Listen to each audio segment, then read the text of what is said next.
The gentleman from Maryland, Mr. Raskin, is recognized. Thank you very much, Madam Chair, for calling this crucial hearing.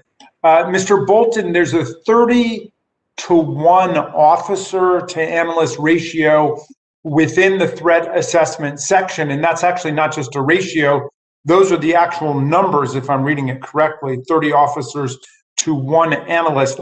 How does that ratio compare to other federal law enforcement agencies? Do we need more analysts? And tell us why the work of analysts is important. Thank you, sir. It's not anywhere close to your other federal agencies, the 30-to-1 ratio. What our experience, not only mine with the Secret Service, but also a counterpart with the FBI, generally it's like either 5-to-2, 5-to-1 ratio is more the optimum. The analyst can take a lot of the burden off of your investigator, agents, officers, and conducting a lot of the checks, background checks, and doing a lot of the legwork initially to form up a package to provide to the special agents to review and to continue on whether or not they need additional steps. So they can carry a lot of the burden initially and get a lot of the work quicker done within hours as opposed to days.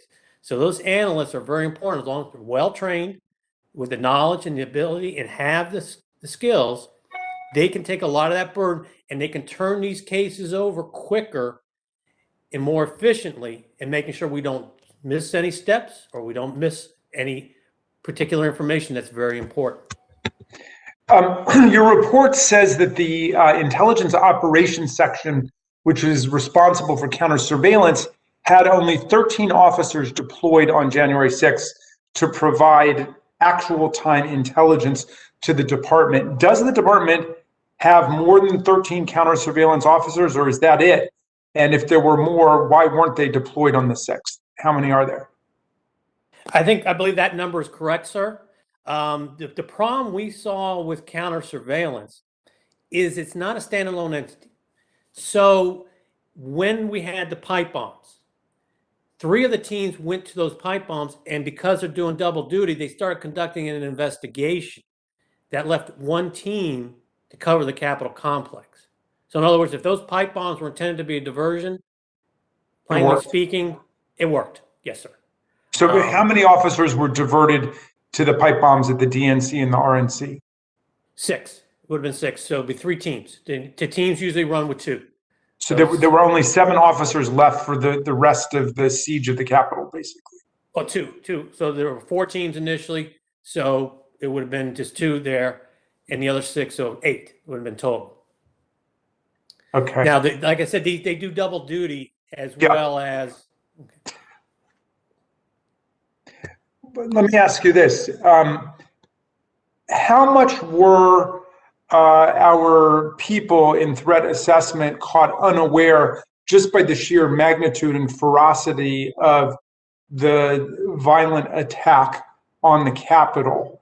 I know that the Department of Homeland Security had identified domestic violent extremism, violent white supremacy as the #1 terror threat in the country, but were they just overwhelmed and stunned at the complexity and magnitude of the attack? Thank you, sir. I would venture to say yes, and that was the problem, because what we pointed out, by lack of having adequate policies and procedures and truly defined roles, all this information that was coming into the department, it didn't go anywhere. They weren't able to triage it.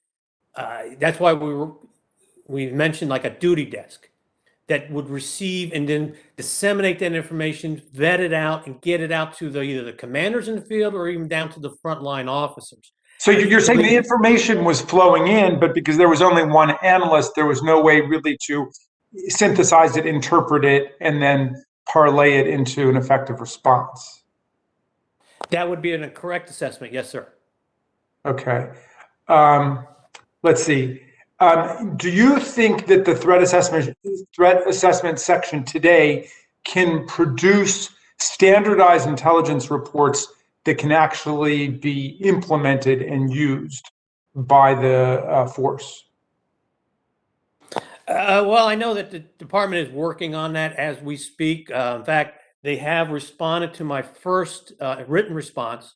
Department provided my office on April 30th a written response for the first series of recommendation from the flash report. They are currently working on putting together their policies and procedures and defining the roles and responsibilities for those folks. So they are moving forward. That they've requested closure on 2 of the recommendations in the first report. We're analyzing that and requesting additional documents to see if we can able to close those recommendations. But the department is moving forward, and that progress or the process is ongoing. Thank you. I yield back, Madam Chair. Thank you. The gentleman's time has expired. Mr. Stile is now recognized. Thank you, Madam Chair, and Inspector General Bolton. Thank you for being with